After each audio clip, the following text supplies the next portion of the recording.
Estamos aqui com mais um podcast Resenha de Supermercado. Eu estou com uma convidada especial, é uma especialista com muita experiência em gerenciamento por categorias, e o tema desse podcast é trazer esse termo de forma mais simples e você entender como gerenciar as categorias, os departamentos do seu supermercado, da sua rede, pode aumentar suas vendas. Como definir um mix assertivo. E o gerenciamento de categoria, ela vai explicar, vai desde o comercial, vem do cliente do comercial, passa pela operação de loja, envolve price, planograma, até o produto sair no PDV. Então se prepara, não foi fácil arrumar uma agenda com essa mulher, mas hoje ela está aqui. E seja muito bem-vindo, Fátima. A Fátima Merlin está aqui. Se apresente aqui, pode falar para essa câmera. Olá, bom dia a todos, boa tarde, é o momento aí que nós vamos falar. Eu queria agradecer o convite, realmente foi uma agenda complicada, eu estou viajando muito para fora de São Paulo com os clientes. Bom, eu sou uma apaixonada pelo varejo, apaixonada, entusiasta do comportamento do consumidor e shopper, e estou aqui para falar sobre esse tema que é a minha vida, é a minha paixão. Legal, legal. E está comigo também a Gabriela Buck, aqui especialista em humanização e influência de supermercado. Seja bem-vinda, Gabi. Muito obrigada, boa noite, pessoal. Vamos aí para mais um baita episódio. A gente estava muito ansioso, né, Thiago, por esse episódio, para aprender um pouco mais. Já conversamos bastante aqui nos bastidores e, vem muita coisa boa por aí. Porque eu gosto de aprender. Então aqui eu vou sentar para aprender junto com vocês. E existem várias teses, vários fundamentos. E a Fátima tem uma carreira incrível nesse assunto que, vamos simplificar, cliente e mix. Mais ou menos isso, né, Fátima? Eu estou falando besteira aqui. Não, perfeito. Né? O cliente no centro das decisões. Legal, né? Legal. E ela tem 2 livros, inclusive um livro eu adquiri há muito tempo atrás, que é esse aqui, Shoppercracia, né, o gerenciamento por categoria do planejamento à execução. O shopper no centro de todas as decisões. Né? Fátima, fala um pouquinho o que tem nesse livro aqui, para o pessoal entender. Muito bem. Esse livro da Shoppercracia, ele traz o passo a passo efetivo sobre o gerenciamento por categoria. O que é, para que serve, como aplicar, seja grandes, médios ou pequenos varejistas. Inclusive, a gente atende muitos varejos com 1 loja, 2 lojas, não tem restrição. O gerenciamento por categoria é uma metodologia, eu brinco, democrática. Pode e cabe em qualquer tamanho de empresa, em qualquer setor, o varejo de supermercado, varejo farma, materiais de construção e por aí vai. E ele traz, além do passo a passo, casos práticos de clientes nossos, do que foi feito, como foi feito, os ganhos obtidos, os desafios, o que não pode ser negligenciado, quando o GC dá certo, quando dá errado, porque às vezes pode dar errado, principalmente quando a gente não cuida de alguns pilares que são pilares essenciais que a gente vai estar abordando aqui hoje. Certo. E o meu cliente não voltou e agora, ele traz também um pouco do contexto de o que é relevante eu como varejista adotar para conhecer o cliente e aí sim direcionar melhor minhas ações para atraí-lo, para engajá-lo, para convertê-lo e também para retê-lo, porque a gente ganha muito mais dinheiro vendendo mais para os já clientes do que ficar investindo toda hora em atrair novos, né? Então aqui ele traz também um passo a passo do que é necessário fazermos para poder criar essa jornada, esse relacionamento contínuo com os nossos clientes e nos destacarmos frente à concorrência que hoje está super acirrada, né? Com um clique, o cliente pode comprar qualquer coisa de qualquer lugar. Olha, eu gostei muito desse tema quando ela trouxe isso aqui. Meu cliente não voltou, e agora? Cara, e o que ela falou é muito importante. Não é barato você conquistar cliente novo. E nós temos uma agência de marketing, nosso foco é buscar cliente novo, e não é barato. Porque há uma grande concorrência e nós temos que se preocupar com os 2 pilares, né? Vamos falar que é 3. Eu tenho que atrair cliente novo e manter, fidelizar o que você já tem e aumentar a recorrência e o ticket médio daquele cara que você já tem. Isso. Então, esses 3 desafios você tem que ficar com a sua cabeça dentro do supermercado. Como eu atraio novo, como eu vendo mais com o mesmo, como eu aumento a recorrência deles. E aqui, cara, e quando você já fez de tudo e ele não voltou? O que fazer? Então, esse tema é muito importante aqui. Né? Porque às vezes você só tem uma oportunidade, você só é testado uma vez. Total. Aí você faz um marketing fantástico, aí a pessoa vai na sua loja, não gostei, e não volta. Teve ruptura, Atendimento ruim, precificação. A jornada equivocada, precificação inadequada. Sim. Acaba que faz com que o cliente não volta. E pior, eu lembro quando eu comecei há 300 mil anos atrás, há 30 anos atrás, a gente tinha uma máxima na área de pesquisa, comportamento do consumidor, que era a seguinte: quando o cliente vai na sua loja e tem uma experiência positiva, ele influencia mais 3. Sim. Só que quando a experiência é negativa, 8. Só que hoje, com as redes sociais, é exponencial, Avassalador. né? Avassalador. Às é a vezes palavra. chega...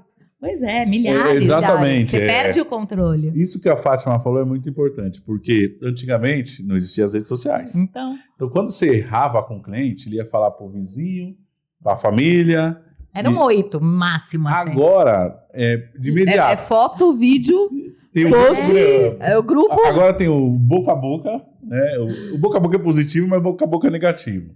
Você tem o boca a boca, você tem o grupo da família, você tem o grupo dos amigos, você tem o Facebook e o Instagram, que aí não é 8, é um exército que você comunica. É o que eu falo, gente, perde até o controle. Então, olha a importância de você trabalhar para não perder cliente. Sim. Né? Você antecipar toda essa problemática, acompanhando essa jornada do cliente para evitar que ele venha menos vezes, para evitar que ele tire itens do cupom, e administrando tudo isso, você consegue desenhar planos para poder estar acompanhando ele de maneira sistemática. Então, é super relevante.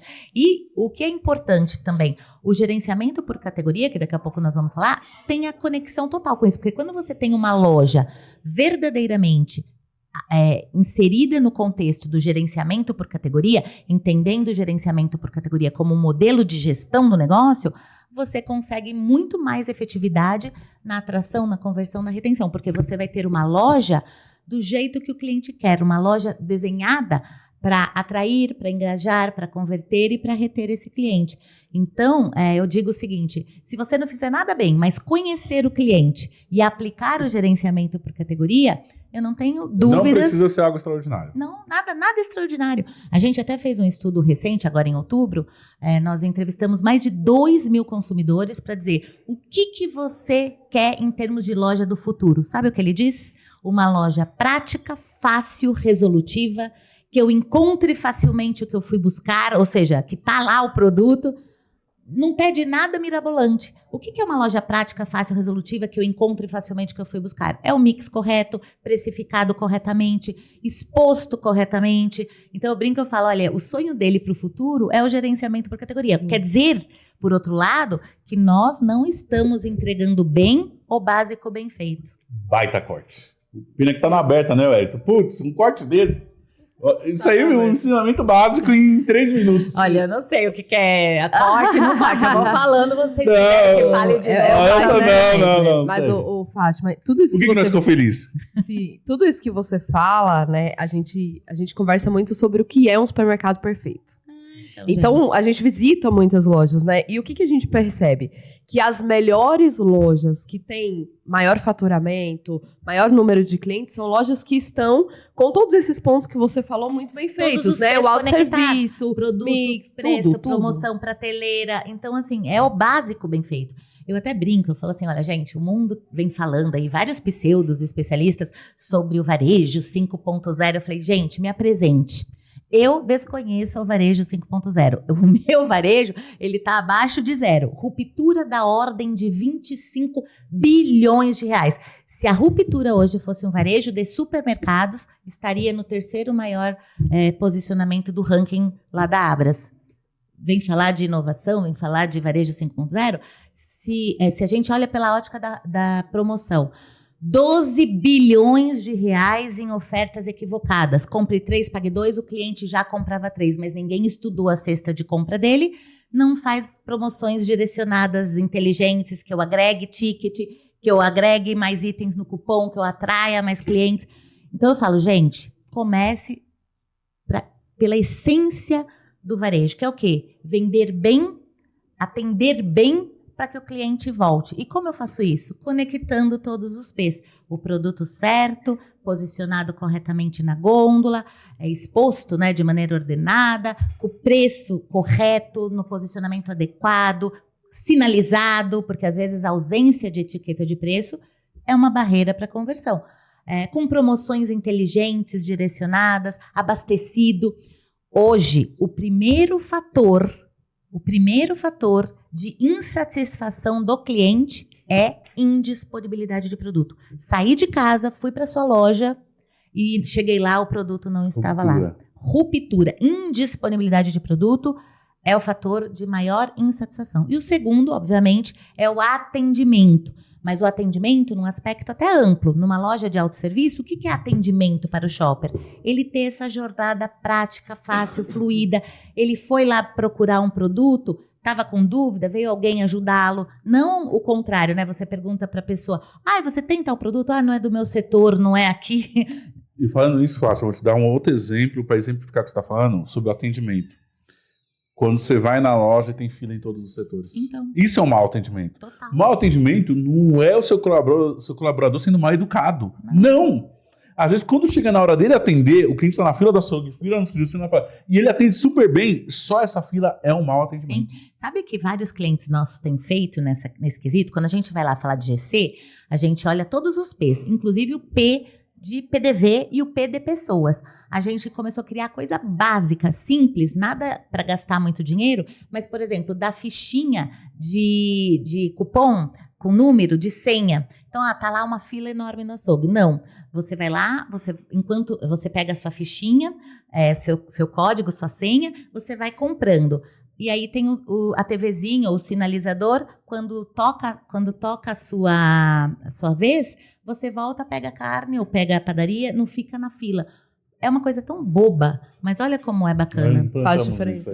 Que legal. Sim. E eu implantei isso lá em 2020. Tá vendo? Porque eu ficava puto com a fila. Eu falei, Então. não, quem quiser sai andando com o carrinho. Nós fomos conhecer o Royal, né, de Volta Redonda. Sim. E eles espalharam, inclusive, os displays de senha pela loja. Exato. Para o cliente poder andar E é algo e barato, acompanhando. que melhora muito a experiência. Exato.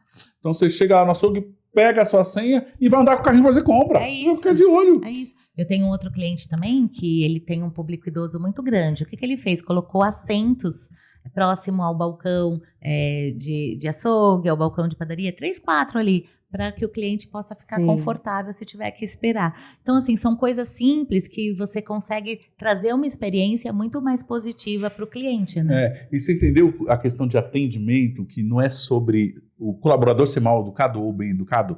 É simplesmente o cara entrar e comprar e sair com praticidade e facilidade. Isso é atendimento. Sim. Encontrar tudo, precificar de forma justa, entrar e sair sem burocracia na venda. Eu chamo isso de burocracia na venda. Então você chega na hora, você pega a burocracia colocando pedágio, né? E tem lojas que eu olho e eu admiro, que é o seguinte, ele dá as 2 opções, que é o autosserviço. Então quem quiser ir para o balcão de atendimento personalizado, vai. Quem quiser comprar, tem tudo ali também. E hoje em dia eu creio que vai crescer muito a tendência das pessoas que querem praticidade. Eu sou um cliente, eu sou um shopper que eu gosto de praticidade. Sim. Não pego mais fila. Não vou mais em açougue personalizado, em padaria. Eu pego lá do autosserviço. Esse é um tema super legal que você trouxe. A gente tem estudos lá que nós fazemos regularmente para os nossos clientes e a gente detectou 5 perfis diferentes de consumidores, olhando pela ótica da atitude, que é um pouco do que você falou. Hoje, quase 30% são aqueles que a gente chama apressados. Acelerados, não quer perder tempo, então ele quer rapidez, ele quer setorização, sinalização. Acho que eu tô nesse grupo aí. Aí tem o grupo dos caçadores de oferta, obviamente, que tem, né, sempre aquele que tá lá buscando, meu pai mesmo é ele sai lá com todos os panfletinhos, eu falo, pai, mas o tempo que você leva, o custo que tem de gasolina, ele fala, ai filha, mas é meu lazer, tá bom, então ok. É a sensação de fiz um bom negócio. O caçador de oferta, e a gente tem também os inovativos, que é aquele que está sempre querendo lançamento, inovação. Então, quando a gente fala em gerenciamento por categoria, se eu tenho um grupo grande de inovação, de inovativos, etc., o meu mix tem que estar impecável. Eu tenho que ser o primeiro a lançar ou trazer novos produtos. Eu tô um pouco aí, que eu adoro as novidades. Eu adoro conhecer produtos. Tá saindo muita novidade. Você pega a junção. Tá saindo Balduco com Fini. Você viu as indústrias se juntando? Sim. Você pega... Coca com Oreo. Coca com Oreo. A Nielsen divulgou recentemente, a Scantec, enfim, esses institutos de pesquisas, que ao ano tem sido lançado entre 12 e 15 mil novos itens anualmente, dos quais nem todos sobrevivem, né? Mas eu quero dizer, mesmo assim é muita coisa, quase uma nova loja, né? Se a gente pegar Sim. um varejo médio ali de 12, 13, 15 mil itens, absurdo, né? Então olha para administrar tudo isso. Eu acredito que é o seguinte, os lançamentos, hoje em dia, antes só tinha televisão para a indústria divulgar. Hoje tem a internet. E tem lançamentos que viralizam nas redes. Esses não podem não ter na sua loja. Então, por exemplo, vamos falar de lançamentos recentes que viralizaram. O Franui. Sim. Foi um lançamento que viralizou. A febre cresce 2 dígitos. Sem TV. Foi só da internet. Sim. Franui. Cita outros aí, Gabi. O ovo do Caribe. O ovo de Páscoa. o ovo de da Páscoa, Caribe, né? Que esgotou Foi. antes da Páscoa. Sim. O cookie de Fini. Sim. Essa junção da Coca com Oreo foi muito curiosa. Então, viralizou. Tem muita coisa na parte de bebidas também, Sim. né? Principalmente os drinks, né? Sim. Tem muita coisa, Então, assim. viralizou nas iogurtes, redes. Bota na loja e divulga também que vai dar na certo. parte de saudáveis, Sim. né? E a gente tem que ter esse cuidado, né? A gente até tem dentro do nosso programa uma planilha que a gente fala, depois se você quiser até te compartilho para você passar para os seus ouvintes ali, que a gente fala que é como eu devo tratar os lançamentos, né? Então a gente criou uma planilha qualitativa para que ele denota para alguns atributos que são atributos importantes, justo como você está falando. É tendência de mercado, traz um benefício adicional ao shopper, tem investimento pesado em mídia, marketing, seja digital ou tradicional, tem investimento em trade, está conectado com a minha estratégia de varejo, agrega margem bruta na família. Enfim, a gente criou lá vários aspectos e o varejista vai dando nota para ele ter certeza que aquela introdução é de fato algo relevante e não apenas uma similaridade ou algo que só vai ter um custo adicional ao seu negócio. Essa planilha, assim, é uma planilha que muitos dos nossos clientes hoje adotaram ela no sistema de cadastro. Só consegue cadastrar produto se passou no crivo, eles brincam, falam, só se passar no crivo da planilha da Fátima. Uhum. Então é uma coisa bem legal. Depois Legal, eu compartilho com muito vocês. interessante. E esses que entram no hype, não quer dizer que fica de pé. Mas vamos falar que 2024 foi o ano do pistache, né? Então, Tudo que do foi pistache, lançado de pistache, vamos. creme, sorvete, Foi o ano do né? pistache. Nossa, assim. E não quer dizer que nem foi isso, não quer dizer que fica de pé. Sim. Então, eles têm um hype e depois ele vai ficar na demanda de os clientes que foram fidelizados por aquele produto. Na verdade, se você pegar o próprio Franui, foi um hype. Um hype. Foi um Não quer dizer hype ele que vai vender aquilo o veio tempo e todo. passou. Isso é um ponto importante dentro do processo do GC. Eu tenho que tratar uma inovação, um lançamento. Eu vou dar um espaço que eu vou estar prevendo que ele valha ou não, mas o que é importante? E aí que entra o grande desafio do varejo. Ele é muito adepto à introdução, mas ele não acompanha depois dessa introdução e não calibra lá na frente adequado o estoque e nem o espaço que esse produto tem. Então, Sim. eu comecei lá, vou dar o exemplo do Franui. Bombou, cresci 80%, 200%. Então, eu estava dando lá todas as versões, todos os sabores e foram lançando, né, vários tipos de frutas, como Sim. chocolate amargo, branco, sei lá, ao leite, blá, blá. Num primeiro momento, aquilo estava festa nacional. Mas e hoje? Quanto de fato eu tenho que ter? Quais os itens que eu tenho que ter? O que é de fato relevante? Que espaço eu vou dedicar? Então, eu acho que o importante para a gente aqui que está falando sobre esse processo é, acompanhar as tendências, ver o que é relevante, introduzir, mas também acompanhar a jornada dos produtos para saber o que deve ser delistado, para saber o que deve ser ampliado e como eu equalizo isso também lá no ponto de venda, no espaço que eu vou dedicar àquele produto, para que eu não fique ali com super estoques em gôndola, perdendo dinheiro daquilo que é relevante. Eu tenho 2 exemplos na prática sobre isso que a Fátima falou. Importantíssimo isso daí. E é o que muito comprador erra, ele bota e depois não acompanha. É isso. Né? E não faz esforço no ponto de venda para sair depois. Sim. Olha só, lá atrás eu tive 2 exemplos, eu fui gerente de compras numa grande rede e eu errei o timing num produto. Porque entrou a febre, todas as redes colocando, e eu, sei lá, não vou. Quando eu fui, o hype tinha passado. Isso é importante. Eu vou falar até qual foi o produto. Na época foi o lançamento da Bonafonte, a água saborizada. Então. Quando eu coloquei aquilo para vender, não vendia nada, venceu um monte de produto. Por quê? Entrei na hora errada. O hype E o que passou. acontece? Às vezes entra o hype, as pessoas querem experimentar. Experimentou, não aprovou o produto? E aí você não entra vai tarde. Ah, sim. Já em contrapartida, aqui já foi novidade nova. Nós acertamos a entrada de um produto que também acertamos a entrada e acertamos a saída. É tipo ação na Bolsa de Valores. Tem hora de comprar, hora de lógico, vender. Exatamente. Que foi a Skol BPM da Anitta, aquela roxinha preta sim, desse tamanho. Sim. Nós acertou uma entrada que quase ninguém tinha na região. Compramos muito, vendemos muito tempão. Quando parou de vender, tinha um monte de mercado entrando, já não vendia mais nada, não tinha mais estoque. Sim. Olha que legal. É igual tipo isso. a época do álcool gel. Sim. Na entrada, todo mundo álcool gel. Deve ter gente que deve ter ficado com estoque de álcool gel. Álcool gel até hoje. Estoque de máscara. Deve ter até hoje. Até hoje, o quê?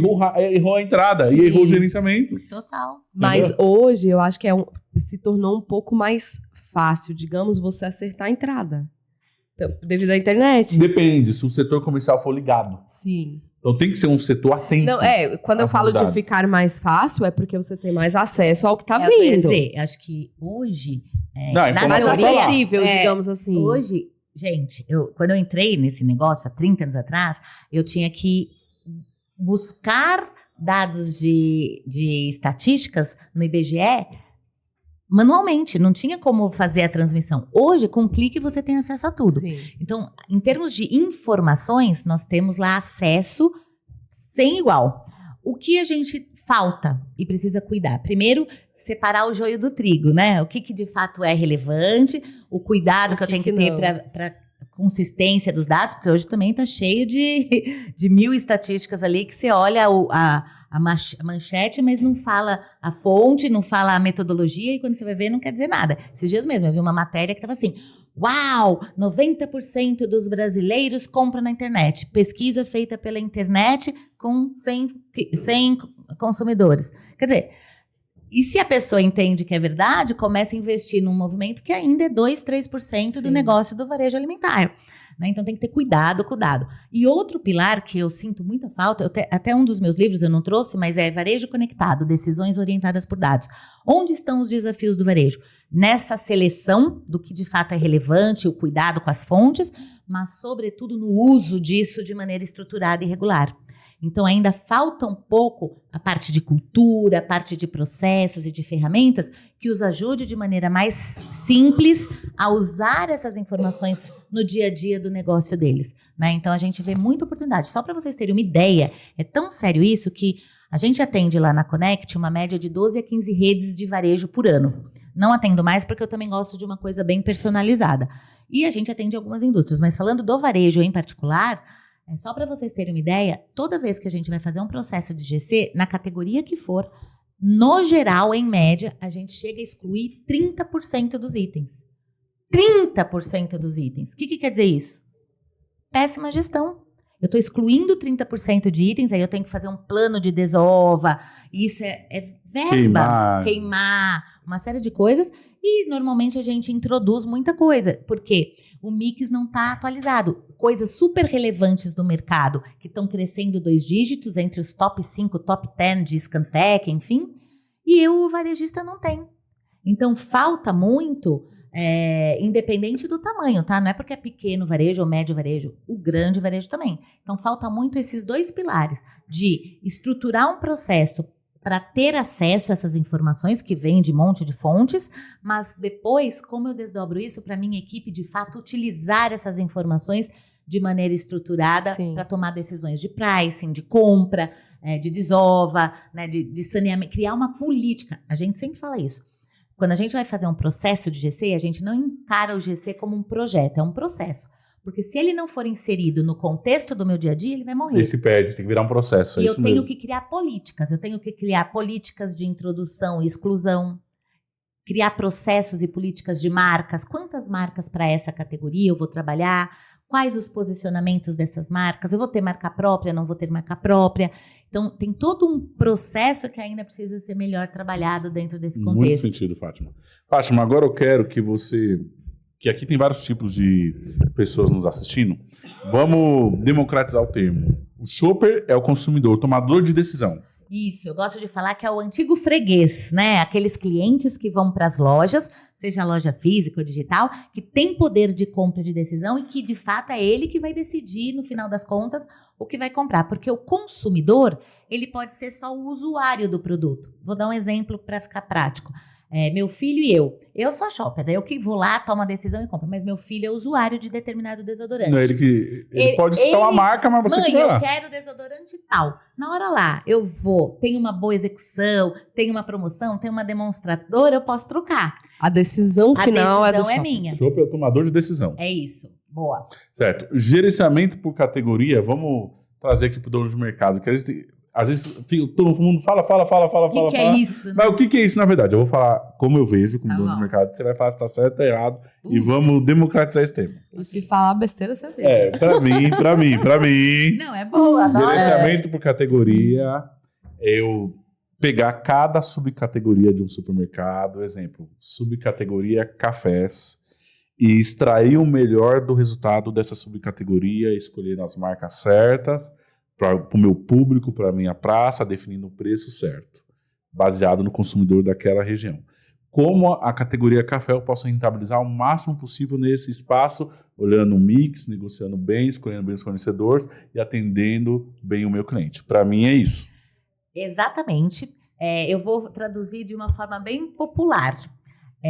Eu parto do conhecimento do shopper, do consumidor, como você bem disse, para conectar e trabalhar todos os P's do varejo. Quais são eles? É garantir o produto certo, então mix inteligente, como você falou, que marcas, que profundidade, que variantes, trabalho quantos sabores, quantas versões, mas esse produto precisa estar precificado corretamente, então eu vou olhar para o pricing, entender o pricing estratégico, faz sentido eu ter esse posicionamento ou não faz?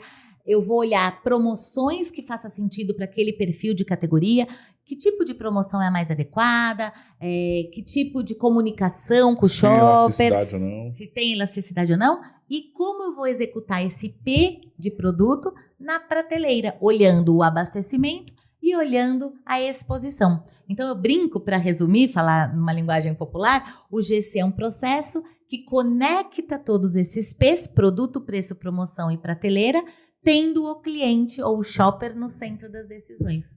Mas você falou perfeitamente. Eu não tomei nota zero da professora. Não, de forma alguma. Passou de ano. Mas só que aí é um grande desafio executar isso em muitas subcategorias do supermercado. Na verdade, assim, tudo vai depender de estruturar o processo. Eu digo que a primeira é sempre a mais difícil. Por quê? Como a gente trabalha, tá? Não necessariamente a maioria faz assim. A gente divide o GC em 3 grandes pilares. O pré-GC, o GC e o pós-GC. O que a gente faz no pré-GC? E eu diria que o maior desafio está no pré-GC. É onde eu vou estruturar os pilares essenciais para o GC acontecer. Então, onde eu vou trabalhar dados, eu vou estruturar KPIs e BIs para poder ter acesso mais fácil aos dados. Onde eu vou criar um cadastro shopper lógico que já me faça conexão com o PDV. Então, como eu vou trabalhar minhas categorias? Minhas categorias, vou pegar o setor de limpeza para tangibilizar. Ao invés de eu olhar limpeza, eu vou criar subcategorias chamado o quê? Cuidado com a roupa, cuidado com a cozinha, cuidado com o banheiro, cuidado com a casa. Porque daí eu traduzo isso lá no PDV. Quanto mais a minha linguagem do cadastro estiver conectada com o PDV, mais fácil a gente criar as análises e as estruturações e fazer o gerenciamento por categoria. Então, quando todo esse pilar do pré-GC está estruturado, executar as táticas do GC é muito mais simples, porque todo mundo está conversando a mesma linguagem. Fiz o pré-GC. No pré-GC eu estou falando então de dados, refinar a proposta de valor para estar clara para todo mundo, dados de shopper, dados internos, dados de mercado, estruturar as tendências, cadastro e por aí vai. Aí eu entro no passo a passo do gerenciamento por categoria. Como processo, ele tem lá um passo a passo que a gente tem que seguir. Dos mais relevantes é definir os papéis de categoria. Cada categoria tem uma relevância para o nosso negócio. Tem categoria que é a razão do cliente ir na sua loja, então essas são as categorias destinos. Elas, você vai ter que trabalhar como um especialista. Então você vai ter que ter variedade de marcas, profundidade de sabores e versões e embalagens, né? Nível de cobertura elevado, muita ativação promocional, espaço nobre.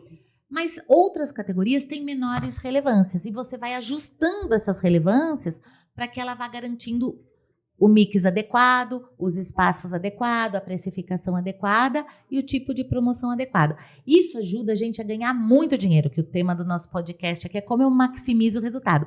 Quando eu trato todas as categorias iguais e tendo ter uma mesma quantidade de marcas e de variantes para todas as categorias, eu perco muito dinheiro. Então, eu tenho que dar profundidade e espaço maior e variedade para os destinos e vou reduzindo essa perspectiva de acordo com os papéis. Outros papéis de rotina, papéis de conveniência, as sazonais, e eu ajusto e calibro todos os P's de acordo com os papéis de categoria. E continuando ainda na jornada do GC, a gente vai no nível de táticas do GC, que é onde eu vou executar todas essas atividades. Como vai trabalhar o produto, o preço, a promoção e a prateleira. Aí a gente vai para o momento de implantar isso tudo em loja. Implantei, ainda tem um terceiro pilar, que é o pós-GC. Vou criar lá um processo e uma cultura para auditoria, para acompanhamento e análises regulares, para entender, porque a categoria ela é viva. O shopper também, e as coisas mudam. Eu lembro quando eu comecei no GC, iogurtes, nós tínhamos 3 segmentos, polpa, líquido e especiais. Hoje são 23 segmentos, né? Tem os gregos, tem os sobremesas gelificadas, tem os... E aí vai. Tem os de proteína. Proteínas, o zero lactose, e aí vai. Eu tava brincando até com a Gabi esses dias, antigamente Yakult reinava sozinho. Então, olha hoje. Tanto de marca, tem uns Yakult grandes, leite fermentado. Não era leite fermentado, era Yakult. Hoje tem um monte de concorrência, um monte de embalagens diferentes. Tem o Bob Esponja, do Minion, do pequeno, Chaminho, grande, do Chaminho. Frutápio do grandão, como mudou. Total. E a gente tem que estar acompanhando tudo isso, né?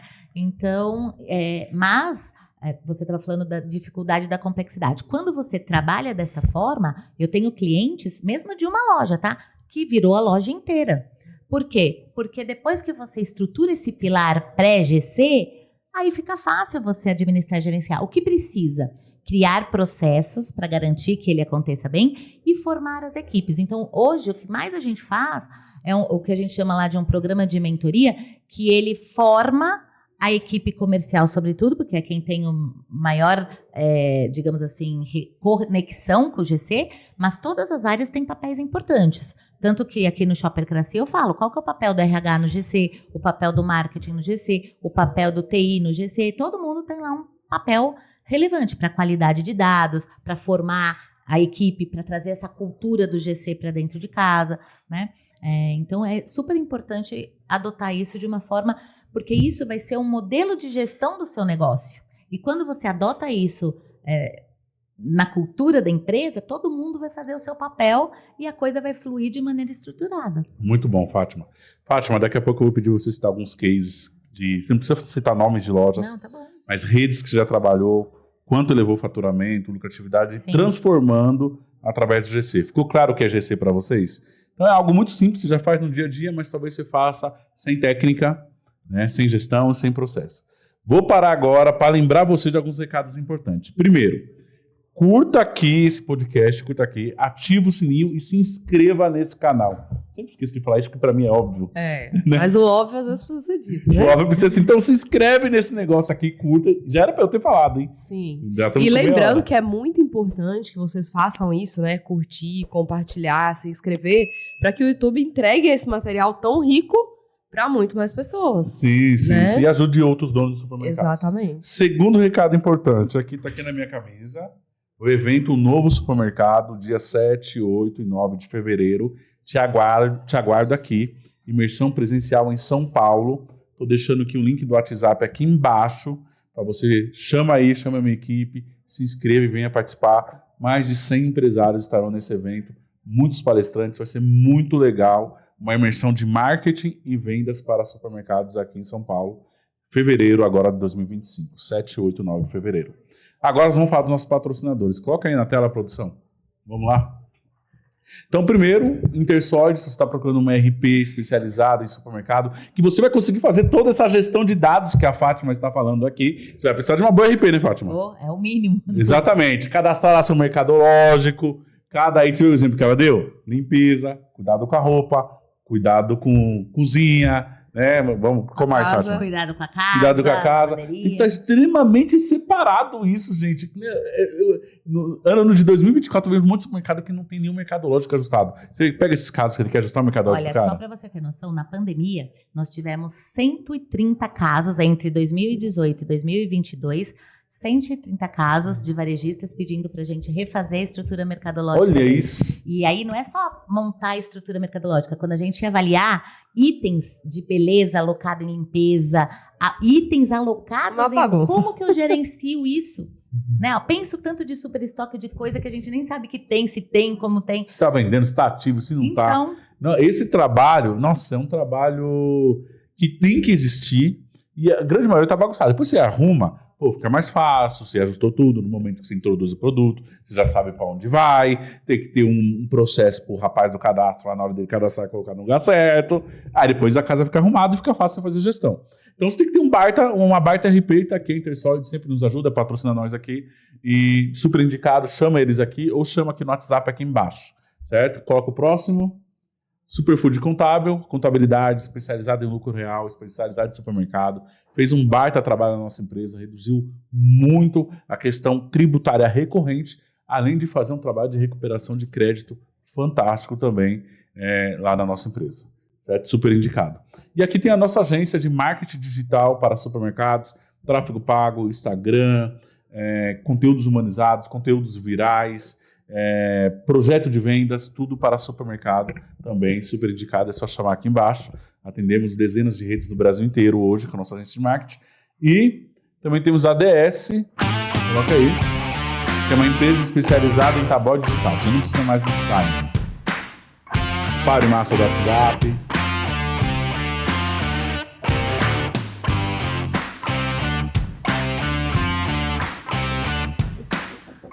Super indicado também.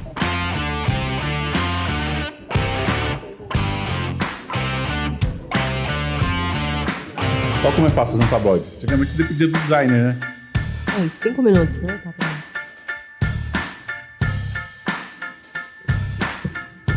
Legal também. Ou chama no QR Code ou no WhatsApp aqui embaixo. Certo, Fátima. Agora, cite os cases que você falou, cara, isso aqui, quando você vem na sua memória, 3 cases que você é feliz, você é realizada com o resultado que foi gerado, como era antes, como ficou depois, o que você executou nessas redes e qual foram os resultados. Não precisa citar o nome de rede, né? Não, tá bom. Eu sou, assim, muito apaixonada por esse tema, porque ele é algo que dá muito resultado. Só como Connect Shopper, minha empresa, eu tô há 12 anos, faremos 13 agora em maio, e a gente foi vivenciando muitos varejos de todos os formatos e estilos e lugares do mundo. Então, e a gente vira um amigo verdadeiro, porque é tanto resultado que agrega que a gente acaba sendo quase que da família e dos varejistas. Gera que a gente, uma reciprocidade muito grande, né? Tanto que clientes que foram nossos lá no início, que agora quiseram ir para a linha de atacarejo, criar um novo atacarejo, eles convidam a gente tem parceiros com arquitetura e design, mas por que eles chamam a gente? Para poder desenhar já o mix inteligente, a jornada fluida do shopper no layout, rede de farma e por aí vai. Mas eu vou falar os últimos 3, que são assim... do nosso coração, porque está super recente, né? Um do interior de São Paulo, a gente virou uma loja, a gente fez primeiro um piloto, o varejista é sempre um pouco desconfiado, será que vai dar resultado mesmo, tal? Depois eu vou falar de resultados, tá? Mas esse a gente fez, deu super resultado, a categoria a gente criou lá biscoito no primeiro momento, é uma categoria madura, que normalmente categoria muito madura, você não tem tanto incremental em vendas, mas você melhora muito o estoque, melhora absurdamente a rentabilidade, mas nesse caso foi tão positivo que a categoria cresceu quase 20% em vendas, né, aumentando aí o número de itens que o cliente colocava no cupom, mas sobretudo aumentou 2 pontos a rentabilidade da categoria, então é super relevante, cada ponto percentual que você aumenta em margem para suar, né, mas sobretudo deu uma melhoria significativa de quase 30% no estoque. Né? Então, assim, o ganho vem de várias frentes, né? E você torna a loja mais prática para o shopper, ele tem uma experiência mais positiva. Esse varejista do interior de São Paulo, ele aí resolveu, ele estava prestes para inaugurar uma nova loja, ele resolveu que essa nova loja fosse 100% gerenciamento por categoria. Então, a gente se uniu junto com a arquiteta dele, ele inclusive tinha a própria arquiteta, para sentar, para desenhar o mini floor, para respeitar a jornada fluida, então trazer a parte de padaria, balcão próximo do setor de matinais, para trazer o açougue próximo ali da questão do churrasco e das bebidas. Então a gente fez uma jornada e uma segmentação, a loja inteira ali, gerenciamento por categoria. Hoje ela está entre as 3, 4 maiores lojas de faturamento por metro quadrado, de rentabilidade, porque é mais do que vender mais. Você tem um número de clientes maior, a fidelização aumenta. Em estudos que a gente tem, quando você tem uma nota superior a 8 na pesquisa de satisfação, NPS ou qualquer uma das metodologias, o ticket médio chega a aumentar 30%, 40%, mas o que é mais relevante? A conversão do cliente é o dobro do que um varejo médio e a retenção é 80% maior. Então, eu paro de gastar muito dinheiro com muita ativação e eu consigo ter uma fidelização, uma retenção. Nos dias de hoje, é quase que não dá nem para mensurar o valor disso, né? De você reter o cliente. Esse é um case que eu acho histórico. O que foi mudado nessa sessão de biscoito para ter esse resultado? Você tem na sua memória? A de biscoito foi tudo. Porque, primeiro, o varejo tem uma cultura de expor, vamos falar do lado da exposição, de expor por fabricante. E o shopper não compra por fabricante. Você facilita a vida dele quando você expõe por tipo. O que é cookie, o que é cookie tradicional, o que é cookie integral, o que é wafer. Né? Imagina você ir numa loja de supermercado que tem tudo blocado por fabricante e fala assim, compre um wafer sabor limão. Aí você vai ter que correr o corredor inteiro em várias marcas para encontrar o wafer sabor limão. Quando tá por tipo, você tá todo o wafer numa mesma prateleira. Esse erro costuma acontecer muito também em iogurtes, né? Separar por marca. Muitos. E além disso, também a questão do mix mesmo, né? Então, por exemplo, a gente tá vendo aí as tendências de mercado, crescendo os saudáveis, crescendo sem glúten, crescendo os especiais, crescendo os cookies. E como esse varejista, num primeiro momento, a grande maioria, né, não tinha essa gestão tão detalhada, você acaba concentrando ainda, mantendo o mesmo valor e volume e espaço do recheado tradicional, que veio perdendo ao longo dos anos muita participação. Recheado tradicional se chama passatempo traquinas, esses aí? Esses aí são os, a gente chama de especialidades. O recheado tradicional é aquele que tem recheio de chocolate, sabe? A bolacha recheada. A bolacha recheada mesmo. Chocolate, morango, limão, né? Aí tem as tortinhas. Então, olhar para o mix, para as tendências de mercado, olhar a Scantec, por exemplo, avaliar o tamanho dos segmentos e etc. E se isso está combinando ou não com o PDV, faz toda a diferença. Você falou um negócio importante, olhar a Scantec. Hoje, quais são as empresas que vocês olham? Nielsen, Scantec? Hoje tem à disposição no varejo alimentar, principalmente Nielsen e Scantec, mas tem um monte de outras menores ali que olha cupom, eu não lembro os nomes agora, mas tem de tudo. Mas a grande maioria é Nielsen e Scantec, porque são referências de mercado, tem uma metodologia bastante conhecida e estruturada de amplitude de amostra e por aí vai. Tem também a Kantar Revenue, onde eu até trabalhei, mas a metodologia é um pouco diferente. E hoje, como que o varejista tem acesso a dados detalhados de Nielsen e Scantec? Da Scantec, por exemplo, o varejista ele é parceiro, ele troca lá, ele fornece os dados, recebe os relatórios. Não tem nem custo. A mesma coisa Nielsen, entendeu? Então, é uma questão de ele querer ter e depois de utilizar de maneira estruturada. Porque eu tenho vários clientes também que têm e ainda não usa muito como deveria. Exatamente. Né? Se sou eu, como que eu usaria os dados? Eles separam por região? E a Scantec, ela tem um BI bem simples e inteligente. É o cara ir lá olhar micro-região, região, categoria. Vamos supor que eu sou o gestor lá de biscoito. Eu clico lá na Scantec, ele me dá até o que eu tô a mais, o que eu tô a menos do mercado, meu comparativo, o que eu deveria excluir, o que eu deveria manter. Cara, isso é uma riqueza. É o que eu te falo, é com um clique. Porque às vezes você tem uma categoria que você mal explora, Sim. ou você está com precificação errada, ou você nem tem na categoria. Sim. Olha para lá, não é teste, é venda que vai dar certo. Exatamente. Né? É isso. Então eu acho interessante que hoje tem dados que antes assim, o quê? No fontes da minha cabeça, tentativa e erro. Feeling. Hoje não, hoje você tem informação. E só falando assim dos resultados em gerais, pegando assim os últimos trabalhos que nós fizemos, né, independente da categoria, óbvio que depende também da maturidade do varejista, mas no geral você tem crescimentos ali de 20% e 30% em vendas, faturamento, você tem uma redução de estoque que varia aí de 15% a 40%. Você começa a girar mais, né? E você qualifica melhor o mix, né? Você tem redução de ruptura, isso é o mais, eu diria que é o mais relevante ainda, porque indisponibilidade é o fator número 1 de insatisfação. Você reduz ruptura aí, chega a reduzir em 5, 10 pontos percentuais. Você melhora a rentabilidade de 2 a 5 pontos percentuais, mas também você muitas vezes pega uma categoria commodity como o café, que você vende praticamente torrado e moído, e você consegue fazer o que a gente chama de trade-up da categoria. O que é o trade-up da categoria? Você sai de commodity para valor agregado. Conforme você constrói a jornada do café, explicando para o consumidor que tem momentos de receber visita, momentos da café da manhã, momentos de consumo é o pilar essencial do shopper da atualidade, para várias categorias.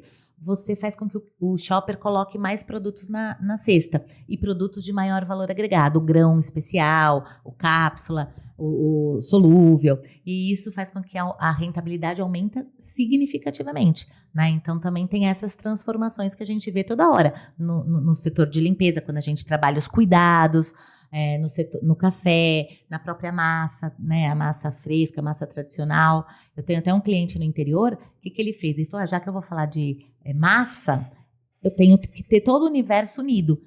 Ele trouxe a gôndola do refrigerado para o meio do corredor de massa, tradicional. O que aconteceu com a massa fresca? Cresceu 300%. Porque quem é de nós, coloquem-se vocês na pele do shopper. Você vai lá comprar um macarrão. Nós vimos uma loja assim, não foi?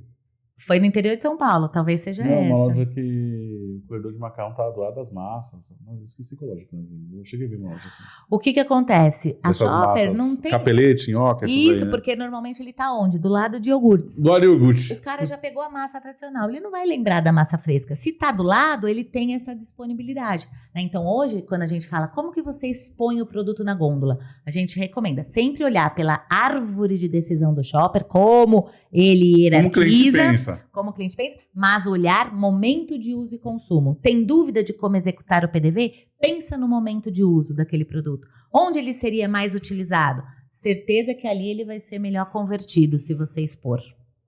Muito bom, muito bom. Ô, Fátima, você falou aí sobre o fator ruptura ser o número 1 de insatisfação, né? A gente fala que é a oportunidade que você dá para o cliente conhecer o seu concorrente. Totalmente. Né? Então, se ele vai na sua loja e ele não encontra, ele vai precisar comprar em algum lugar.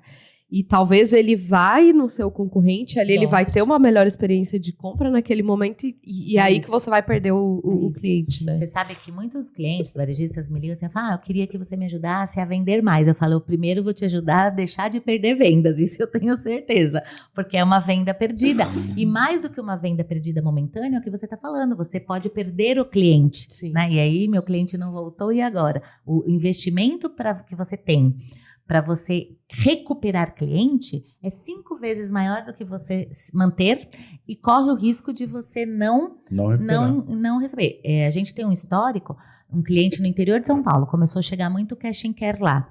E ele achou que por conta disso ele tinha que baixar preço, oferta. Chegou que 40% das vendas dele era produto ofertado. Deus. Pensa a situação. Chamou a gente desesperado, porque mesmo com toda a oferta, ele estava perdendo o cliente e não sabia o que fazer.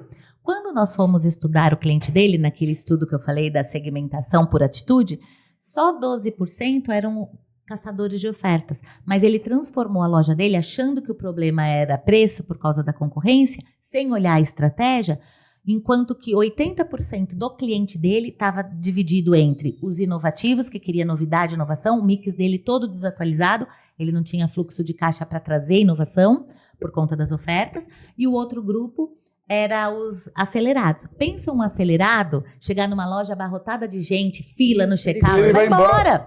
Mas... Bom, e ele não ia querer o atacarejo. Não ia. Nós descobrimos tudo isso, fizemos várias ações, reinauguramos a loja, melhoramos o mix e tal, mas mesmo assim, vamos supor, 100 clientes que ele perdeu, com tudo que a gente fez de bom, ele só conseguiu recuperar 30%.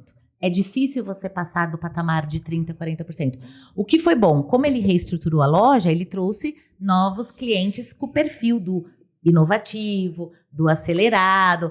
Mas o que eu quero dizer, quando você perde cliente, você recuperá-lo é um esforço gigantesco e que pode não trazer resultados. Né? Agora, outra pergunta. Como é que você descobre o perfil de cliente, como você falou? A gente tem uma metodologia, que é uma metodologia, um questionário de mais ou menos lá 60 frases, que o cliente dá por nível de concordância. Você pode fazer isso de uma forma mais manual, né? O meu pesquisador vai de cliente a cliente e faz lá a entrevista e vai assinalando. Você pode disparar isso de uma maneira mais automatizada para o cliente, ele responde. Isso vem para a gente tem uma ferramenta de estatística que cria o que a gente chama de cluster, grupos de clientes que tenham respostas similares. As questões que estão ali têm diversas sobre preço, diversas sobre promoção, sobre a relação dele com a inovação. Sou o primeiro a comprar novos produtos. Aí ele dá o nível de concordância, que vai de 0 a 10. E tudo isso vai para essa ferramenta que criam os grupos e quantos clientes responderam estão em cada um desses grupos. Uau! Mas tem outras metodologias. O tá? Fátima, e você acredita que o cliente, principalmente que é o cliente mais apressado, né? E o cliente que é mais inovativo, ele está disposto a pagar mais? Em muitos casos, sim. Tudo depende da categoria, né? Então, vou te dar 2 exemplos, assim, bem simples. Quando você pensa para esses inovativos e para esses acelerados, categorias de bem-estar, de longevidade, de cuidados, ele está disposto a pagar mais, porque ele quer inovação, inclusive produto até de limpeza, né? Quando você vai para produto muito básico, de commodity, ele não vê razão de pagar mais numa farinha de trigo, por exemplo, né? Sim. Então, a gente tem que sempre cuidar bastante para entender hábitos e comportamentos. Sim. Eu falo que hábitos e comportamentos hoje, atitude, ela diz mais do que poder aquisitivo. Por quê? Eu posso ser baixa renda, mas eu sou orientada à saúde. Eu quero ter acesso a produtos naturais, a produtos orgânicos, a produtos saudáveis. Não é porque eu tenho baixa renda que eu não quero ter acesso. Aquele varejista que conseguir me entregar dentro do que cabe no meu bolso, seja em valor ou em parcelas, produtos dessa natureza, não tem a ver com preço, tem a ver com valor. Né? Então, a gente sempre fala muito isso. Cada vez mais, de anos para cá, a gente olhar o shopper, não só porque é homem ou mulher, porque é idoso ou jovem, mas olhar hábito, comportamento, atitude, isso também ajuda a direcionar melhor as ações, né? Muito bom. Certo, legal. Então você tem esse case, certo? Mexendo no biscoito, tudo. Depois da loja inteira também. Loja inteira. Um que dá muito resultado é quando a gente sai de vender produtos de limpeza e cria aqueles cuidados que eu comentei. Cuidado da cozinha, onde eu vou estar lá. O desengordurante, os saponáceos, os detergentes, o limpa-prata, o sabão pasta, o máquina de lavar e a lã de aço e lã sintética. Quando eu crio essa solução, por exemplo, cuidado de cozinha, a gente fez várias execuções dessas em vários pontos de vendas do Brasil inteiro, a gente tem um resultado super significativo de vendas, mas sobretudo de rentabilidade e de aumento de ticket médio. Porque quando o cara entende que no momento que ele precisa do detergente, que já é um carro-chefe, de uma esponja sintética de aço que ele vai comprar, e ele vê ali o desengordurante, ele vê ali outros produtos daquele momento, ele acaba colocando na cesta. Assim como o cuidado com a cozinha, o cuidado com o banheiro, o cuidado da roupa, né? Então, pensa assim, hoje você vai para um varejo que não tem GC, o detergente para roupa está num corredor, às vezes a água sanitária está do lado do alvejante sem cloro. Não, a água sanitária, no passado, ela era tida para clarear a roupa. Só que surgiram novos segmentos, que é o tira-mancha, que é o alvejante sem cloro. Se você deixa a água sanitária do lado do alvejante sem cloro, o shopper faz comparação e acha que a água sanitária é mais barata e que não precisa levar o alvejante sem cloro. Quando você coloca a água sanitária no uso que ela está mais sendo utilizada, que é limpeza do banheiro ou da casa, você cria o cuidado com a roupa mais inteligente e você aumenta o ticket médio e a rentabilidade. Existe toda uma ciência por trás do ponto de venda, entendeu? Que aula, hein? Sensacional. Sensacional mesmo. E assim, Fátima, para os donos de mercado que estão nos assistindo, agora que nunca tiveram acesso, né? Ou não sabem, ou não conhecem. Por onde começar? Olha, o primeiro passo é conhecer o cliente, né? Mesmo que for de maneira informal, né? Buscar lá informações do próprio cupom que sai no RP ali. Quais os itens que ele mais compra, qual que é o tamanho da cesta, o que ele compra com o quê. Poxa, eu descobri que eu tenho lá 90% de presença em cupom de pão francês, mas quase ninguém está comprando manteiga, requeijão, não está comprando frios. Por que será? Será que eu estou com o mix adequado? Tá com o preço errado? Será que está exposto muito escondido, mal exposto? Então ele começa a ter esses insights para poder estar trazendo essa inovação no ponto de venda. Segundo, definir com clareza, com base em dados, os papéis de categoria e avaliar se o mix corresponde àquele tamanho de papel e se aquele mix corresponde ao tamanho que aquele produto tem de valor. Vou te dar um exemplo. A grande maioria dos produtos, tirando os destinos, ele tem que ter o espaço justo. O espaço justo ao que ele representa em venda, rentabilidade, etc e tal. Então, vamos pegar lá biscoito. O biscoito é uma categoria normalmente rotina, que representa, sei lá, 20, 25%, 18 a 25% das vendas de mercearia doce, que isso dá X módulos. Será que ele está ocupando X módulos ou X mais 1? Se for X mais 1, você está perdendo dinheiro. Se for X menos 1, você está perdendo dinheiro. Um por super estoque e outro por ruptura. Então, calibrar a representatividade, vendas, volume e valor com o espaço também já é um ganho substancial. Na pior das hipóteses, eu quero fazer, não sei nem por onde começar. Começa lendo aí meu livro. Alguns clientes que nem fizeram GC comigo falam: Fátima, peguei seu livro, virou a bíblia da minha loja, estou executando passo a passo do GC, consigo com o Shoppercracia fazer isso.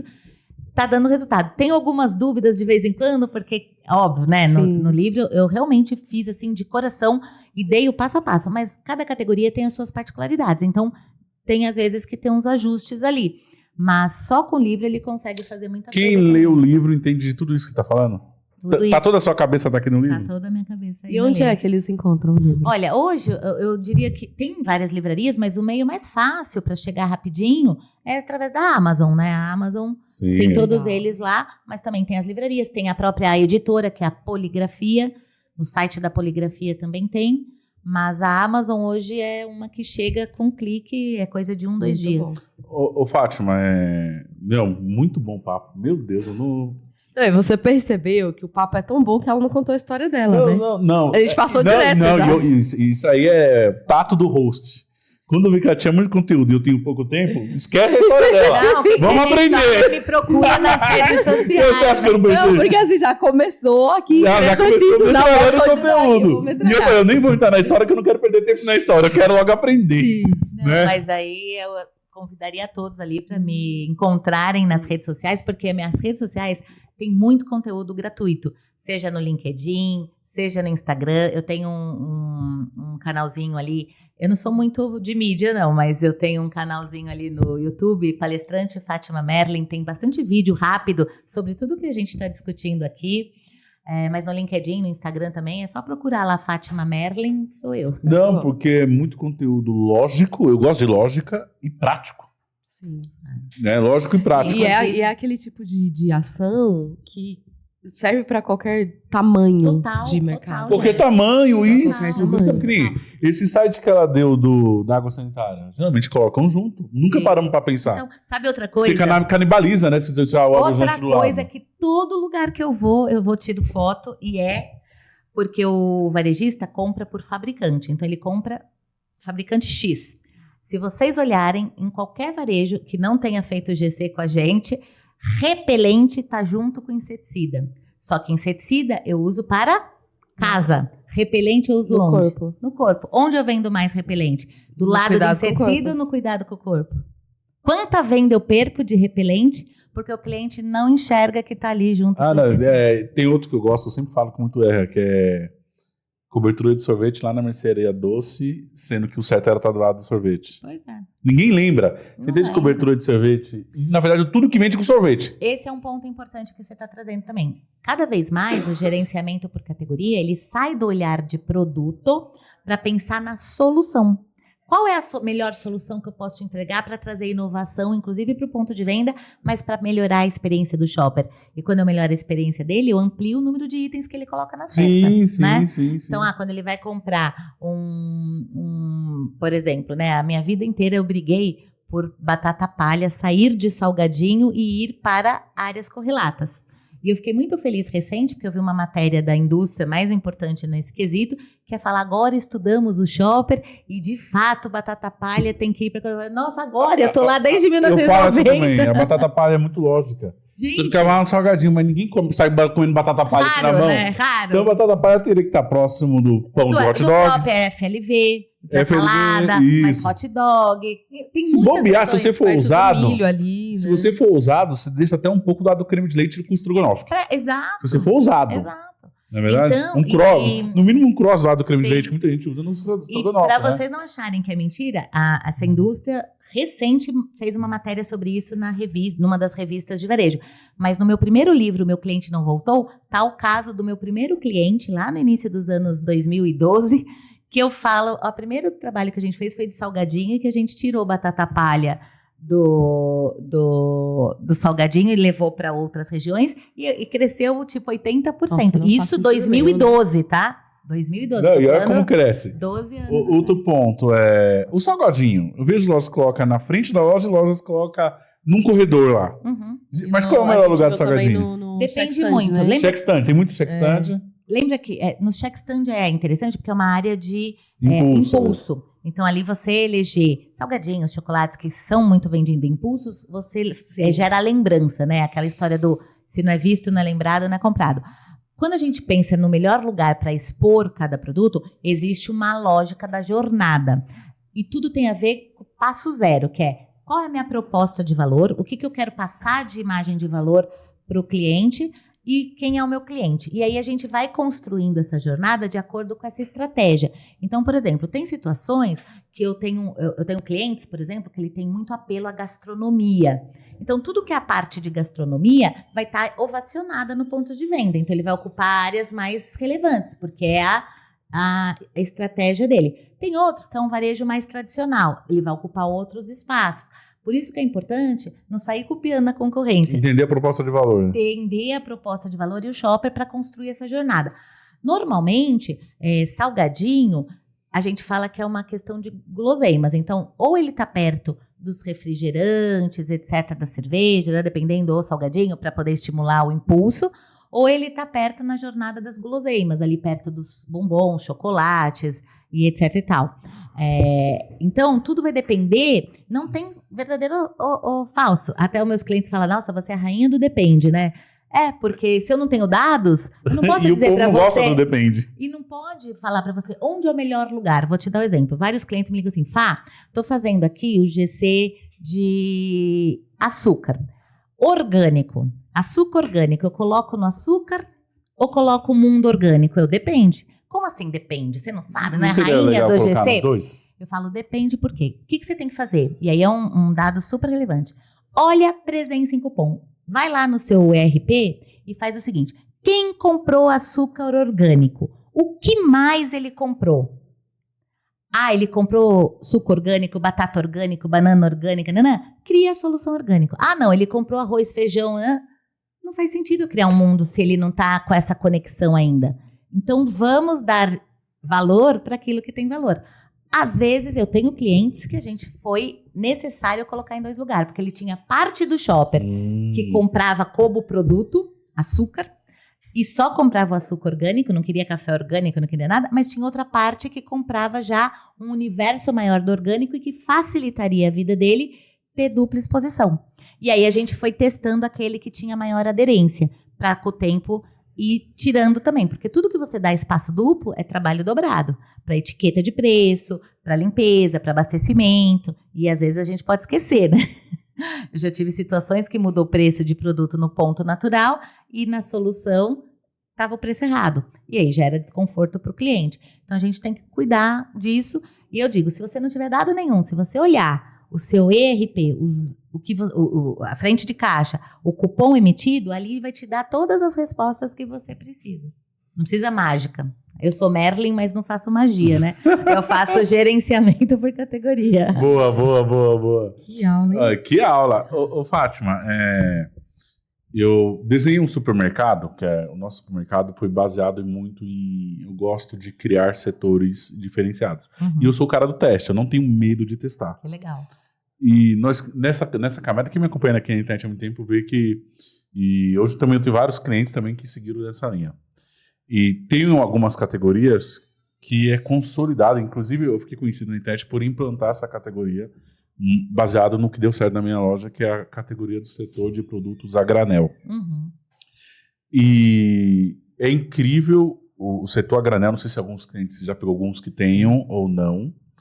Quando vai para o a granel, aumenta a venda. Eu estou falando tipo montar uma zona cerealista dentro de um supermercado. Sim, muito. Então eu vi na prática, porque muito desse setor a granel às vezes não é nem produto novo, tá? É produto que você vendia de outra forma. Sim. Quais são esses produtos? Aqueles produtos vendidos tipo pela Quitano, encartelado. Bicarbonato, orégano. O bicarbonato, se eu te falar que eu chego a vender 100 kg de bicarbonato no nosso acredito. bairro, coisa que eu não vendia 5 kg no encartelado. Exato. É como eu te falei, aquele cliente nosso lá, a gente teve uns 2 ou 3 ao longo aí desses últimos anos, com esse apelo mais gastronômico, né, da gourmetização, etc.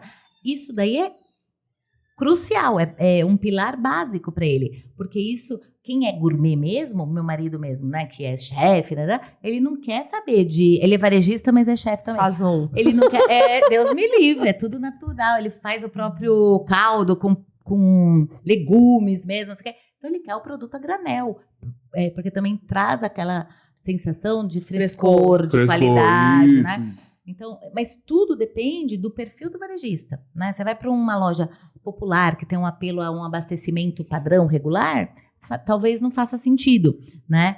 Então a gente começa a Mas agora eu vou te mostrar um outro ponto. Diga. Na questão que o que muita gente tinha crença quando eu iria implantar essa seção, que achava que era gourmetizado. Se eu te falar que os temperos a granel para o consumidor é incrivelmente mais barato.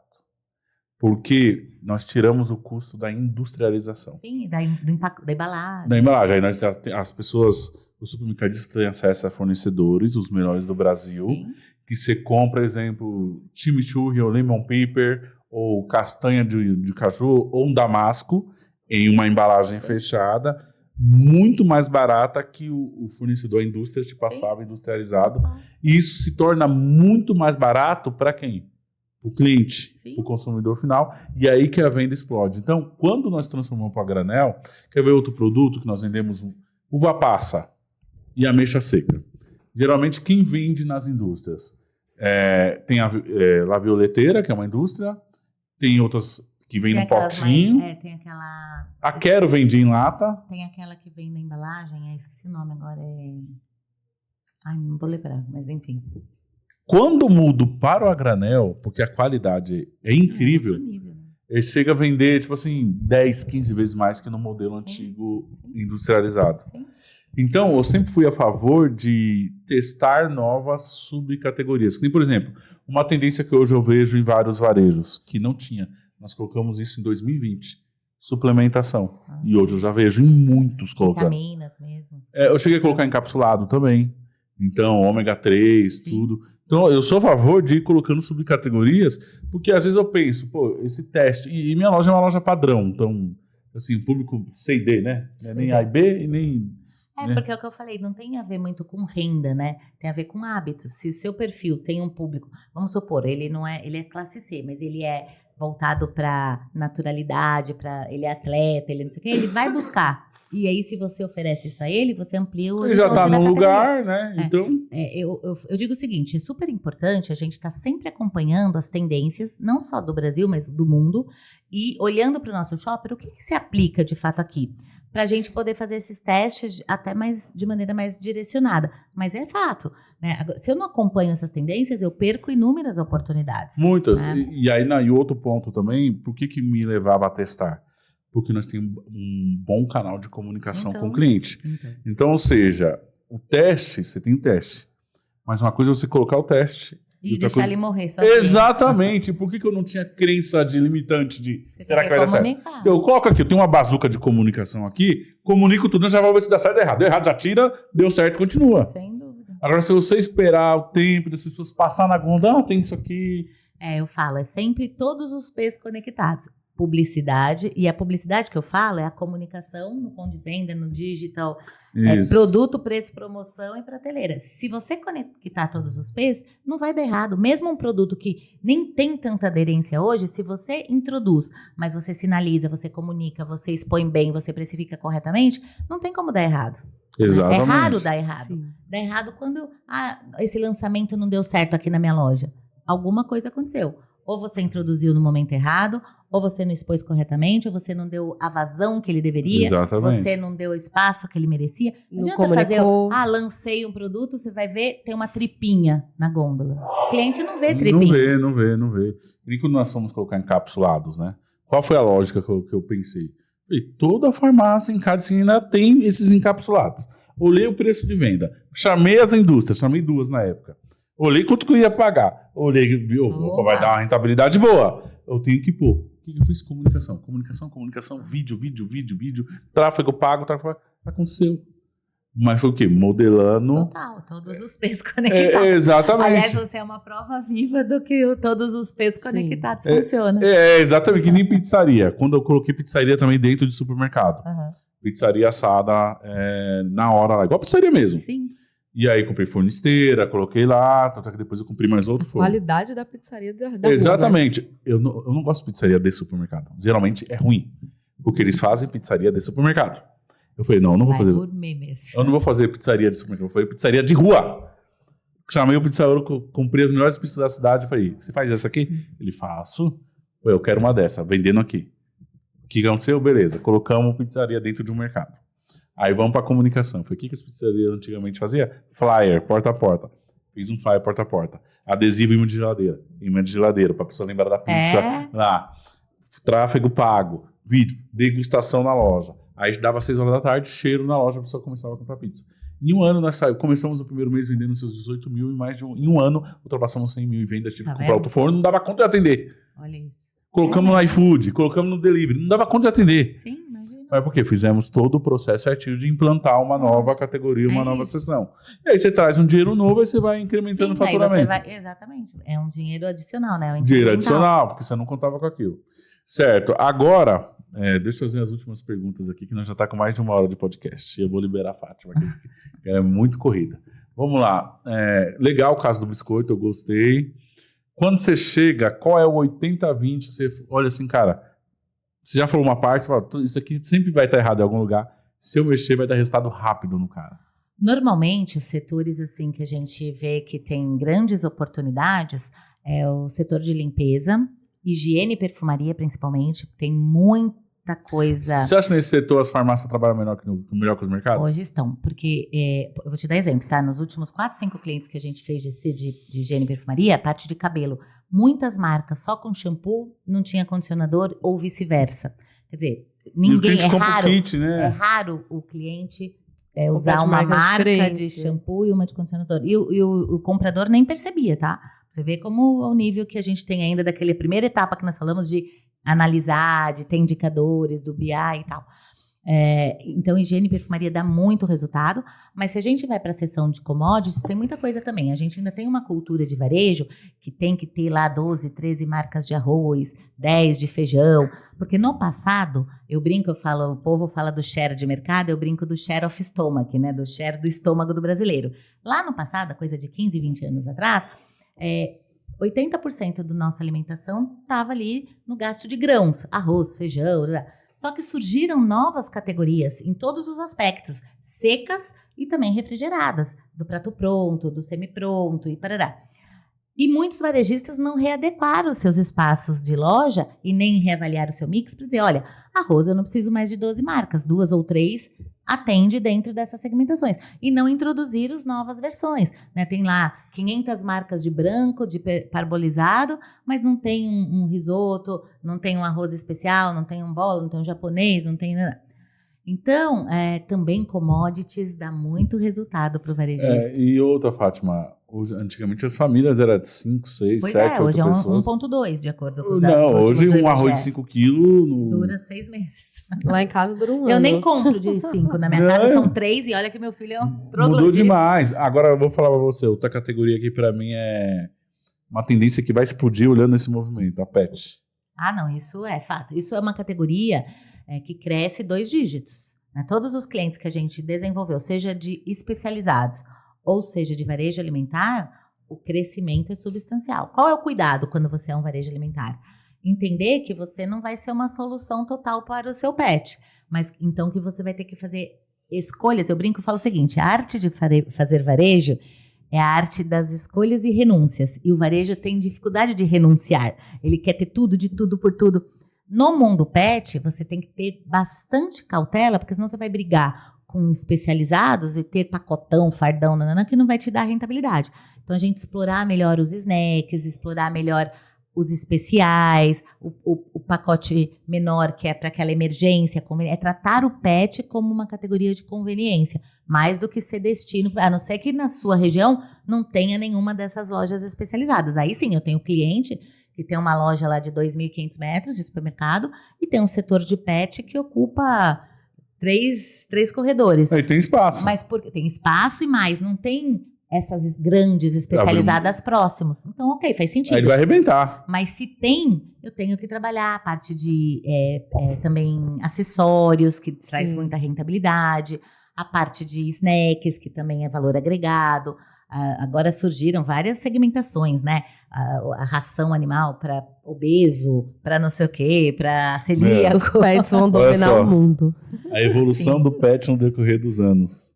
Se eu pegar pet no supermercado nos anos 80 e 90, arroz quicão. Só, um SKU pra eles. E carne moída. Carne moída. Os cachorros comendo o resto de comida, pô. Total. Olha hoje, gente, tem Já loja, tem tudo. sorveteria especializada para pet. Eu fui agora na NRF, e agora em maio eu fui levar uns varejistas do Brasil para Nova York. A gente visitou a Petco, que é uma rede de varejo lá, especializada no mundo pet. É tudo menos um pet shop. Tem barbearia onde você vai e você pode ajudar e vivenciar experiências imersivas, que é a tendência do momento, né? Você fazer a poda lá, sei lá como é que chama, do seu pet. Tem clínica veterinária dentro, mas parece um hospital. Depois eu mando fotos para vocês terem. Nós vimos de Chama pet. Plano de odontológico de pet, a gente tem viu. uma área inteira. Se eu mandar a foto para vocês dizendo o que vocês acham que é isso, vocês vão falar que é uma loja gourmet.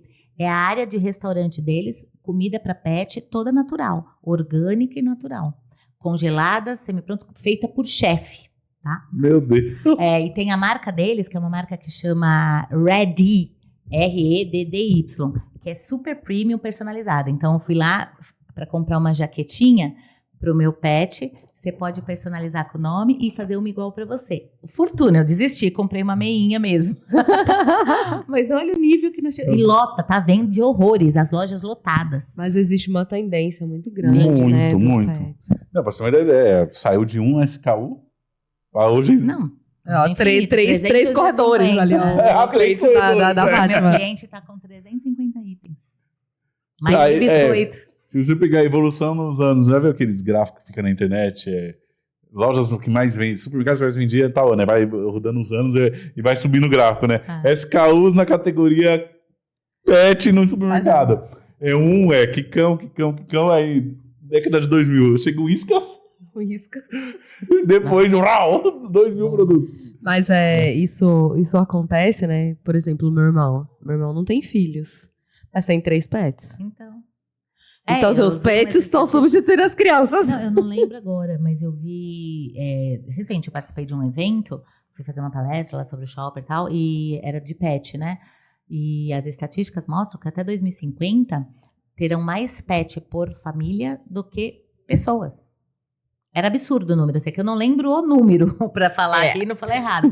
Mas eu falei, gente, e é fato, porque as pessoas não estão querendo mesmo ter filho e tá lá, uma média de 1,2 filhos por família. E os pets estão sendo tratados como membro pessoas, da como família. membro da Membro da família. família. Como filho. Não é mais animal. Sim. Meu Deus. Ó, e aí, pra finalizar aqui, a última pergunta. pessoal fala de métricas, você gosta você é do depende, ela não gosta de cravar coisas exatas, né? Mas ela Quantos gosta de dados? Gosta de dados. Os Eu sou supermercados... estatística, vamos lá. inclusive economista. Os supermercados bons, Aham. quantos SKU deve ter por metro quadrado? Em média, baseado na sua experiência. Sim. Você fala, esses cara top geralmente tinham Não esse vale o número aqui. depende. Não vale o Não, depende. Varia de em torno de 18 itens por metro Muita coisa, né? até 20, 22. Por metro é muito É. SKU, né? Mais ou menos de 18 a 20. Se a gente pega uma gôndola, né, um módulo ali, tem normalmente 1,80 m por 1,20 m, 1,70 m por 1,20 m. Deveria até ter menos, né? A gente brinca e fala assim, a estatura do brasileiro é 1,65 m, ideal que a gôndola Sim. fosse mais ou menos nessa altura. Mas normalmente tem 1,80 m, às vezes, infelizmente, 2,10 m. Mas pensando em 1,20 m e 1,80 m por 1,20 m, você coloca ali, porque tem que cuidar, porque o mínimo é ter uma visibilidade que chame a atenção do shopper. Óbvio que tem cálculos por trás, mas se você não tem um item que tenha no mínimo lá umas 3 frentes, essa visão, você vai perder visibilidade, vai ficar tudo uma tripinha. Então, dentro desse contexto, vai ter 18 itens, porque aí cada um deles vai ter mais ou menos umas 3 frentes. Tem outros que vão ter 10, tem outros que vão ter 15, 20, de acordo com a sua participação nas vendas, volume. Porque tem uma ciência por trás de um planograma, né, daquela ferramenta que estuda qual o espaço adequado que eu tenho que dar para cada item e tal.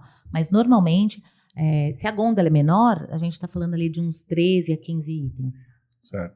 Agora, saideira se eu tenho um supermercado de bairro, de vizinhança, uma rede menor, tá chegando, vai abrir um atacarejo a 500 metros, o que o dono do supermercado deve fazer para minimizar a perda? Até com exemplo, vivi com aquele meu cliente que eu te comentei, que começou a baixar preço, ir para um caminho de oferta para combater o atacado. Esquece. O que você tem que focar no atendimento? Reforçar o sortimento e o mix do diferenciado, do serviço, do perecível, executar a loja com primazia.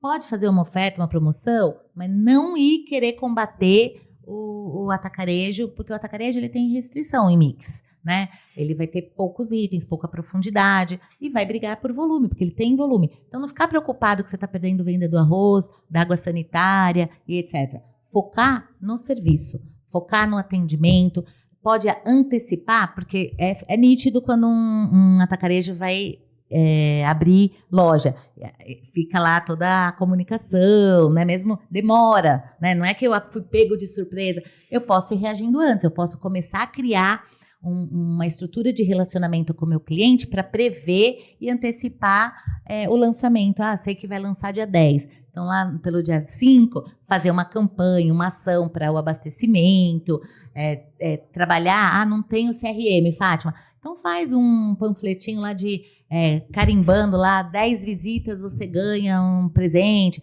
mesmo que for manual, né? Se eu posso investir em tecnologia, fazer alguma coisinha mais tecnológica para facilitar a tua vida. Mas eu diria, cuidar do mix, inclusive do mix diferenciado, do serviço, do a granel, das tendências e etc. E explorar muito o serviço, o atendimento, reforçar com a equipe qual é o jeito de atender, né? Do bom dia, do boa tarde, do acolhimento, de ser receptivo, de o shopper estar com dúvida e ajudar, ver o cliente parado muito tempo ali olhando, vai lá, posso ajudar? Tem shopper que não gosta de ser abordado, né? Então, perguntar. Se, não, obrigado, sai fora. Se não... fortalecer cada vez mais aquele tipo de cliente que você fala, que é o compra rápida? Qual? É o acelerado e o acelerado. inovativo. O acelerado não vai gostar do atacarejo, gente. Não vai gostar. Nem o inovativo também, né? Não vai gostar também. Normalmente, os que mais frequentam o atacarejo são os caçadores de oferta e o que a gente chama dos tradicionalistas, que é aquele que está sempre com a mesma cesta, a mesma coisa básica, e ele vai ali para se abastecer. Então, ele vai na lataria, ele vai nos grãos. A grande maioria das famílias do dia a dia não quer isso. E tem atacarejo hoje que nem é o seu mal, porque ele não está focando no consumidor final, ele está focando mais fortemente no transformador, ele está focando no pequeno varejista, né? Então a gente também tem que olhar qual é esse atacarejo que está chegando ali. E não se assustar, e eu falo, não cair no canto da sereia, né? De querer achar que o problema vai ser preço e sair fazendo oferta, porque daí você perde a sua proposta de valor, perde a sua essência. Sim. Certo. E agora a pergunta que eu faço para todo mundo é: cite 3 supermercados que você admira no Brasil, que você fala, cara, ali é exemplo, ali é referência, vá lá aprender. Tá, putz, aí você me tornou... meus clientes vão me matar. Não, você fala que você gosta de todos. Por que eu não citei eles? Olha, todos Não precisa ser nem ser cliente, tá? Não, tá. Então é aquela loja que você fala, cara, aqui eu aprendo muito quando eu venho. Olha, não pode ser internacional. Não. Ai, eu quero do Brasil. Sabonetando, ó. Poxa, Eu quero do Brasil. Não, tá bom. De verdade mesmo, se você me pedisse, Fátima, que lojas eu poderia visitar que eu teria uma experiência positiva, pensando no GC, né? Todos os meus clientes, eu tenho um orgulho muito grande, porque eles tentam não só implantar, mas manter por longo prazo. Mais recente, assim, dos trabalhos que nós fizemos, como eu comentei, tem a loja do Good Bom, uma nova que a gente fez, porque ela está 100% com gerenciamento por categoria, então vale a pena ver. Good Bom de qual estado? Aqui de São Paulo mesmo, do interior, ali do Sumaré. Que tá aqui perto, Tem vou lá ver. a da Rede Compras, que é na Paraíba, que é a loja do Farma deles, que ficou, gente, maravilhosa, modéstia à parte, óbvio que foi a gente que fez, em parceria com uma amiga querida, que é arquiteta. Uma loja que eu adoro, porque ela traz toda uma experiência imersiva para o cliente, nem é meu cliente, já foi no passado. Quem fez a loja foi o Júlio Tacano, que também é um arquiteto super conhecido, super referência, que é do Soneda, que é uma perfumaria que sim. fica ali na Paulista, ali vale conhecer, porque ele traz várias experiências dentro da loja, super bacana. A loja da Decathlon, que é uma loja experiência de vida para quem quer ser shopper oriented. Nunca atuei com eles, mas é uma loja que tem essa cultura do shopper no centro das decisões. E para fechar, eu tenho paixão por uma das lojas da Fast Shop, porque também, quando a empresa tem uma cultura do cliente no centro, ela promove uma experiência positiva dentro da loja. E eles lançaram lojas flagship para poder trabalhar essa questão da experiência, etc. também. E no Sul, a loja da Tramontina, uma loja incrível, toda construída com o pilar do GC, pautada em momentos, vale conhecer. Então, essas. No final, ela sabonetou. Não sabonetei, não. Sabonetou! Eu queria ela falar outros supermercados, mas ela não falou. Então, o supermercado ficou só o Good Bom, né? A Rede Compras, da Paraíba. O Good Bom, eu vou lá visitar o Good Bom, que aqui em Sumaré dá para ir lá aprender, ver o GC todo implantado. Uma loja que eu amo, mas aí é uma questão de paixão, é a Coop. A Coop, legal. A Coop, ela acabaram de inaugurar uma loja que tá um brinco da Itavuvu, vai visitar. Qual é essa loja? Itavuvu. Acho que é ali, eu não sei se é Mauá, é meio Mauá ali, sei lá que bairro que é. A Coop trabalha bem também lá, essa parte. Eu adoro. Recentemente veio no podcast o Celso Furtado. Hoje ele é VP da Abras, Isso, inclusive eu isso. que indiquei ele lá na Abras. Ele foi Coop muitos anos. Ele foi o meu primeiro cliente quando eu montei a Connect Shopper.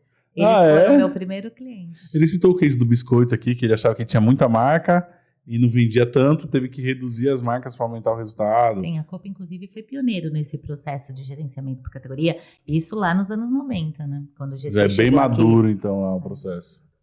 Legal. É isso aí, Fátima. Muito obrigado por ter aceitado nosso convite. Foi uma baita aula. Espero que venha mais vezes, que eu explorei muito pouco. Né? Dava ter sugado mais um pouquinho o conhecimento dela. A gente tem que pegar a Fátima, ela reservar um dia, a gente gravar uns 4 aí de manhã. Eu vou vir.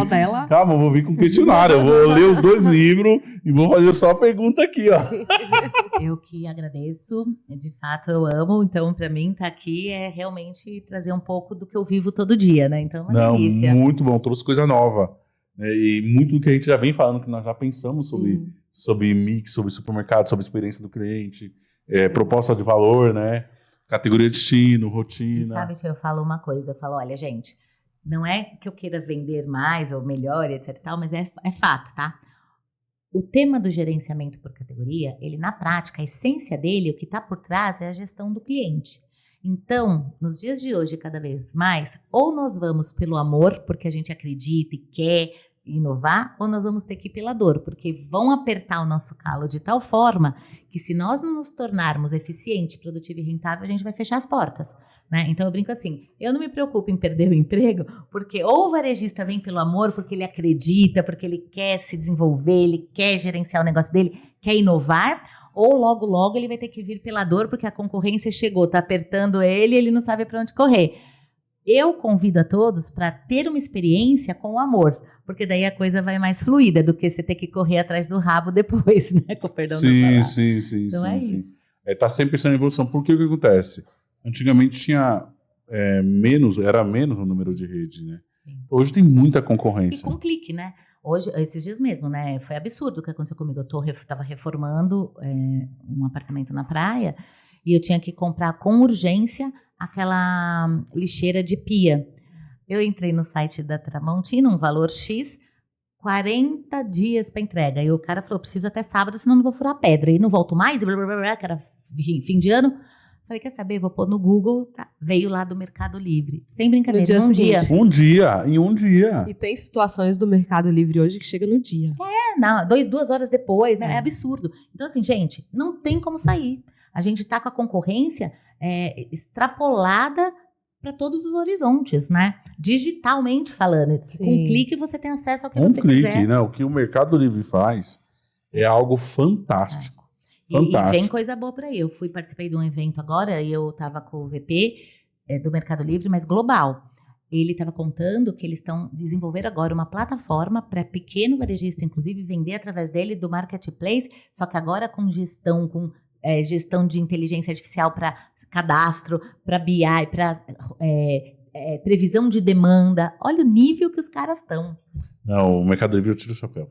Porque inacreditável. essa entrega no dia seguinte, meu Deus do céu, às vezes no mesmo dia. A Se gente comprar de manhã, você agradece, chega no né? mesmo dia. E a gente agradece, né? Porque a gente não gosta de esperar, né? A rainha do... Não, eu já vou lá no full, quero full. Os apressados. Lá que Eu sou os apressados. Gênios lá. o perfil aqui. Eu sou os acelerados também, eu quero coisa rápida.